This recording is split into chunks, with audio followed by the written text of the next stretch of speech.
If you're new here, welcome. I'm Tangi, the Feel Good Expert. You're about to watch a full lesson from my signature course, Think Like a Reader, where I teach human design enthusiasts how to think like a professional chart reader and apply human design with confidence. I created this curriculum after nearly a decade of reading charts and teaching students, specifically to address where people tend to get stuck when learning how to interpret this complex system. It was originally developed as a paid program, and I am now releasing it publicly, lesson by lesson, for free here on YouTube.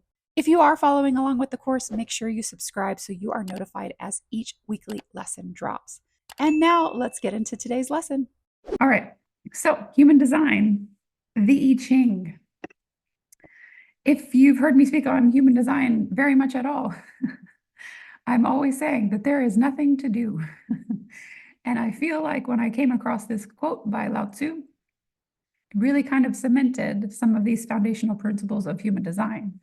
He says, practice not doing, and everything will fall into place.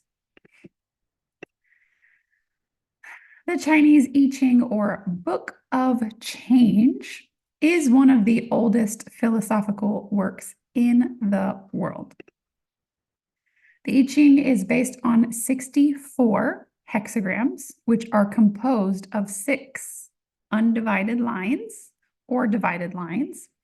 Each hexagram is a symbolic representation of a natural situation which has occurred over and over since creation and will continue to do so until the end of time. A situation in life is never permanent. Life is continuous. It's a sequence of situations. So hexagrams not only describe the situation of a moment, but also refer to its natural consequences in the future. So the E in I-Ching means change, and change means book or script. The I-Ching was received by Chinese legend and mythological figure Fu Xi, and was used to predict weather and movement. So this is before, long before we had writing and even verbal communication in some instances. It is one of the most ancient forms of divination because it helps, or it helped Fu Xi to predict things that were coming and create this nature of change and patterns. My mom casts her I-Ching coins all the time. Yeah, I have the yarrow sticks on my altar here. Okay, so I'll go back and let me minimize this. So here are the slides again, in case they were cut off. Book of Change, one of the first books ever written. 64 hexagrams that are composed of divided or undivided lines, and you can see that the 8 elements here. So divided line means this long line, or undivided is this long one. Divided lines is when you see that gap in the middle. So the long line is masculine, and the one with the space is feminine. Okay, so back to Fu Xi, predicting weather and movement. This system was further developed and enhanced by King Wen and Confucius to the oracle system that we use today. It is a system of divination, meaning communication with higher self or God, depending on your own beliefs. And the I-Ching has 3 basic principles. Everything is constantly changing. Change takes place in an orderly manner. Peace and harmony come from knowing that nothing is unchangeable. So to distill it down to one statement, humans were created as a mutative expression of God and life force energy. Mutation meaning change. So everything on Earth, including the Earth itself, carries the energy of polarity and has been created using these 2 energies, yin and yang, masculine and feminine. And you'll hear about this a lot in the human design system as well. Ra talks quite a bit about duality, everything in duality. So by stacking up these 2 yin and yang elements, we discover the 4 phases, and seasons of the 8 natural phenomena which occur on Earth, the 8 physical elements which produce all matter. So This chart demonstrates how the masculine and feminine energies move in a cyclical nature, with yang energies being light and the yin energies being depth and darkness. So you see, we've got this elder yang. Okay, so it represents like a father, or it could even be a grandfather, usually a father figure. We've got younger yang, so like a teenage boy type of energy. Then we've got elder yin, so mother or grandmother, and younger yin, teenage girl, younger woman energy. And so you see where we have the lightest or brightest section here in the yang above this line. And then we have more of that dark depth yin energy below, representing winter and sunset. And over here we have sunrise, spring, high noon, summer solstice. The hexagrams are made up of different combinations of 8 basic trigrams. So trigrams meaning 3 lines, hexagrams meaning 6 lines.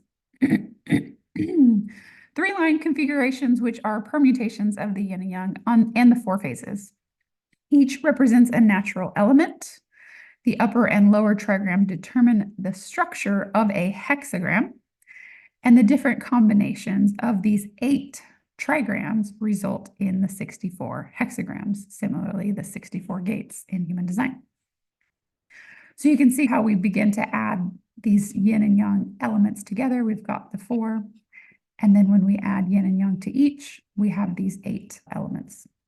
And so I'm going to go over each one of the 8 just to give you a foundational idea of what that trigram means and represents, both in human design and in the I-Ching. And then we'll start adding them together.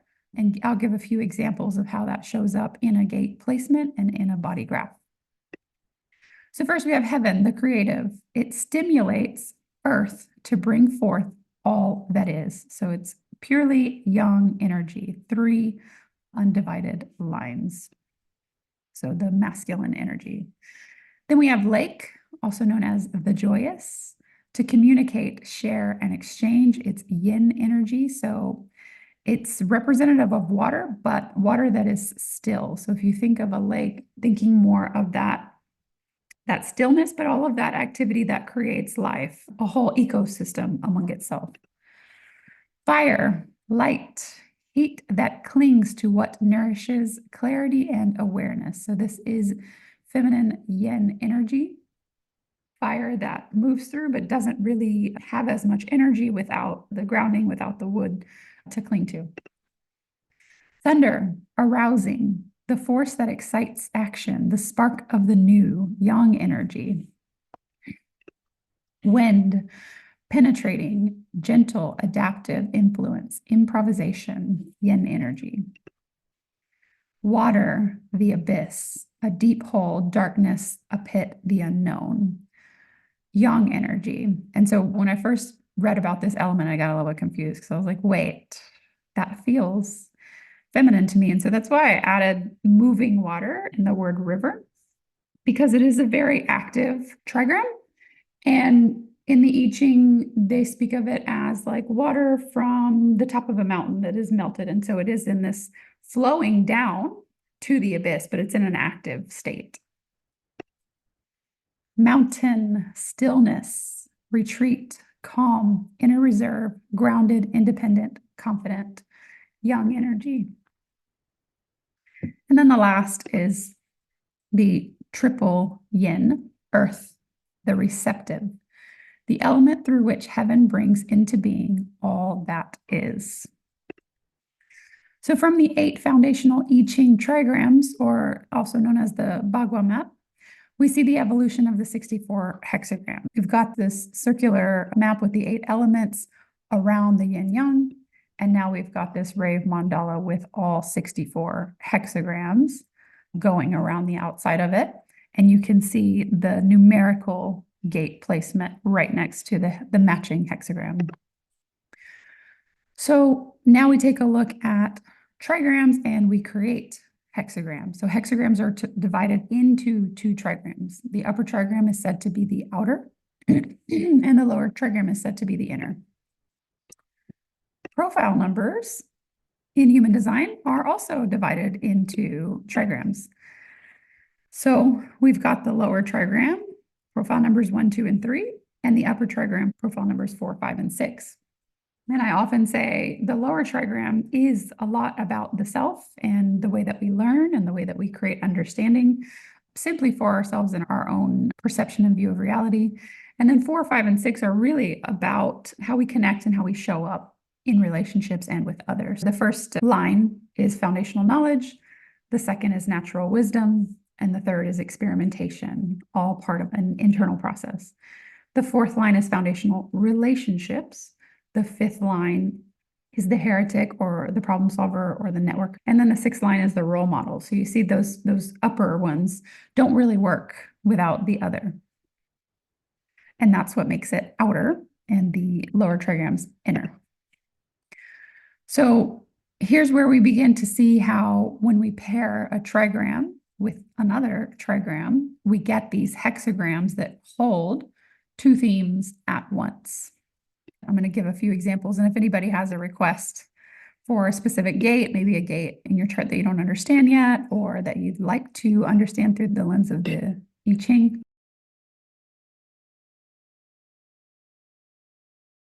Quick note before we continue, if you are watching this and realizing you want to go deeper or move faster, this entire course is already available inside my Chart Readers Hub, along with live calls, past masterclass replays, and an active reader community. You'll find the link in the description below.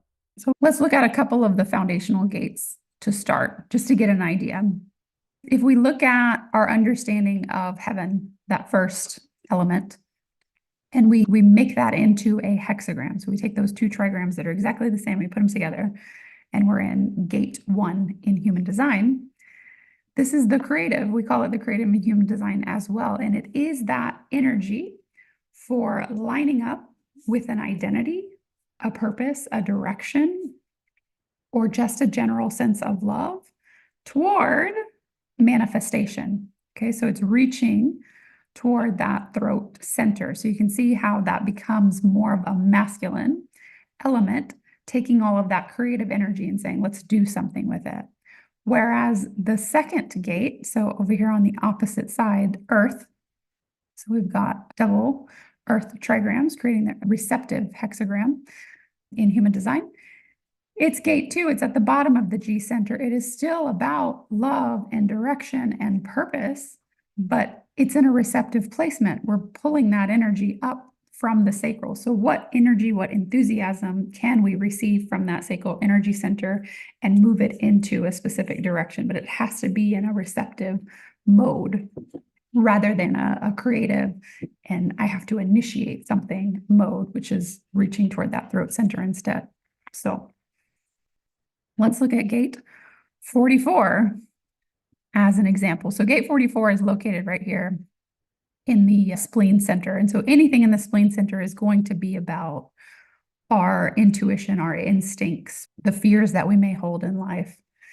And when we see over here in our chart, gate 44, we've got the wind element, but we've also got the heaven element. These are masculine and feminine put together. The wind being that more improvisational energy, being able to go with the flow, float around, see what's happening, and now what do we create?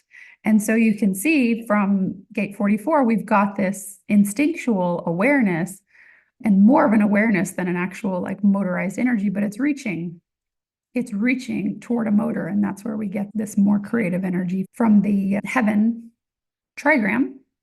And we see it going toward that ego center of, okay, how do we use the patterns that we're recognizing, right? As we're flowing through life and we're seeing what's happening and holding it in our awareness, how do we use that to protect our tribe, to serve our tribe, to get our tribe what they need in life?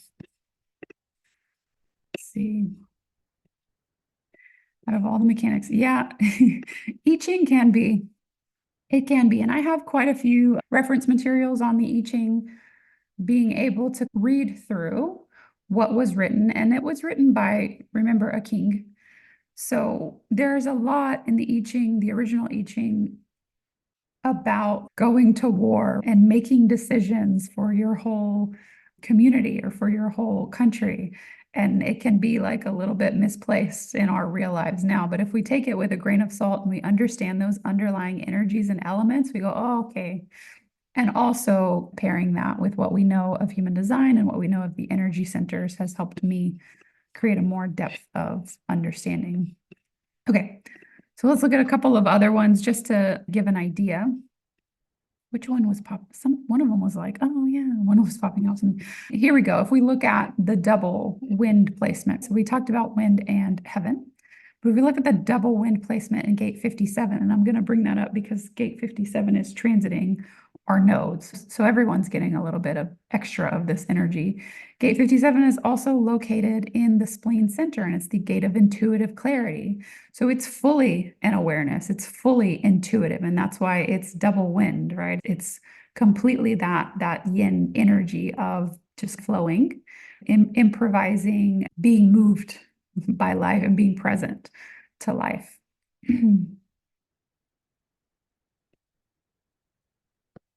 I'm looking at my chart, but let me know if you guys have any other requests for a specific gate.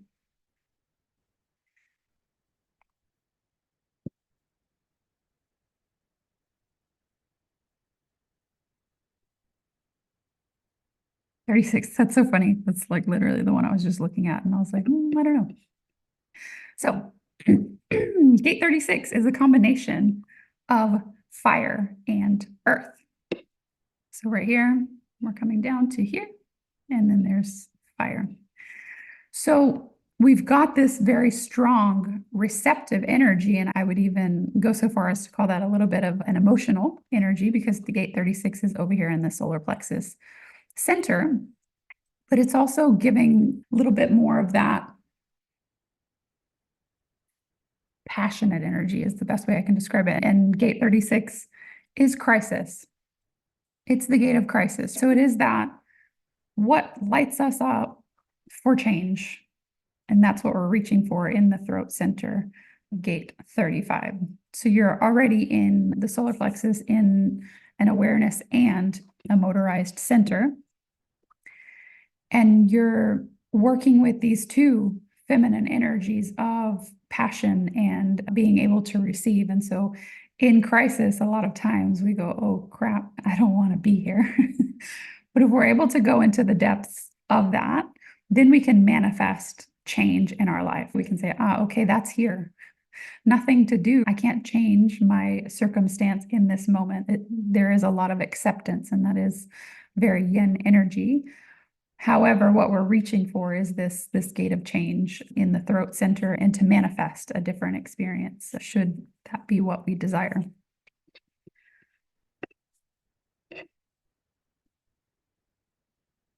Love to hear about 22. We love gate 22, grace and charm, and 61. Okay. So this like chart isn't laid out the same way as the mandala, which is what I'm used to looking at. So I'm just like, oh, here it is. Okay. Fire on the mountain. So right here, coming down. Oh, it's probably easier to go on this side. Fire and mountain. Gate 22 is also in the solar plexus center, right next to gate 36. And so if we think of, okay, being able to show up in a certain amount of masculine energy and a certain amount of stillness, that's the mountain, but also being able to kind of climb that mountain with a little bit of tact, with a little bit of that emotional energy, with a little bit more of that feeling of connection and understanding of others, feminine energy. So gate 22, the gate of grace, is reaching for this ability to really be able to articulate our emotions well and be very graceful in a social setting. If you're thinking of fire on a mountain, that's not a bad thing. That's a natural phenomenon. That's a natural occurrence that helps compost and create new growth. And so being able to be in stillness, being able to also have that feminine fluidity of allowing whatever is in a social situation and being able to connect from that deeper emotional space in order to manifest a voice, really. So helping others find their voice through your own stillness, through your own grace and charm, through your listening skills. Now, where is 61? Here it is. Wind and lake. Oh, that's so beautiful. So gate 61 is up here in the crown center. And our crown center, as you remember, is inspiration and questions. And this specific gate is called the gate of mystery. And so if we think of that lake, and the lake is the water element that is still, okay? So that whole like beautiful ecosystem that's happening among the stillness and feminine energy. And then that feminine wind happening on top of it. It's this whole mystery of how the wind moves through the elements and helps bring to the ecosystem what needs to be there and sometimes take away what needs to go. So it is a very mysterious, natural, flowy energy being present to the mysteries of life, to things that are inspiring in life, and just like letting life flourish as it will in a very natural and intuitive way. 18 or 58. Beautiful. Okay, I did 22, I did 61. 18 and 58 are part of the channel of judgment. We love this, but I do want to talk about 58 because 58 is one of those double trigrams. The joyous. So the lake that we were just talking about and the lake. So really like doubling down on that energy of creation and joy and feminine receptivity and just allowing for that ecosystem to flourish. Sometimes we also call it the gate of perfection is not the right word, but when I look at the channel of judgment, it's correct and perfect. And because this gate 58 is in the root center, it does give us the drive and the pressure to make things better. And so when you think of that lake element always improving on itself, using what is already there, yin energy of creation via receptivity, via stillness, and then gate 18 having it's in the spleen center. So just having that awareness, holding that awareness of what has gone wrong in the past. And then it pushes that energy to how can we make it better? So let me find gate 18 on this little chart. Wind and mountain, wind and mountain. So we've got that like that feeling of stillness. And then that whole feeling of improvisation, of fluidity, of moving through. But you can't move a mountain. You have to go around it. So it is a lot about recognition of what's already there. Recognition of what's already there. And then when we go down to gate 58, the joyous. And if you think of the lake being at the bottom of the mountain, it has to flow. All water has to flow to the lowest point. And then it's like, okay, we've observed what's here, and now we're flowing down to a space where we can make something from this. Gate 54 is right here in the root center. So again, this is the pressure to move things forward. And thunder and lake, it creates that vibration of more is available. Shakes things up, but just a tiny bit. And in the I-Ching, the gate 54 is the marrying maiden, the ability to increase one's status or one's circumstance and that drive to do so. When you think about thunder and lake, okay, we've got this feminine energy, and obviously it's called the marrying maiden. We've got this feminine energy, and we've also got this energy of, hey, we can shake this up a little bit and create something different from this. Based on everything we've learned in these 4 days, you can begin to see how all of these ancient systems are influential to the human design system that we see today and to the Rave Mandala. So we covered astrology on the first day, and you can see that in the outer ring. This specific chart is blank, so it doesn't have planets, but in these lines on the inside, you would see where planets land, and that's also influenced by planets and placements. That's also influenced by astrology. Then we talked about the chakra system, and so you see these energy centers inside of the body graph. We talked about Kabbalah and these different paths to understand energies. And today we talked about the I-Ching. And so, yes, these I-Ching hexagrams are in direct alignment with the same gate numbers in human design. A lot of what's in human design is almost verbatim to the I-Ching. So, having an understanding of the I-Ching, and if you want to go deeper, like using the I-Ching in your own divination practice, might be helpful to create that foundation of the gates. And I was looking at my bookshelf. This is one of my, here, I'll take my screen share off. This is one of my favorite books on understanding the I Ching through the lens of human design. And if you're into gene keys, that's in here too.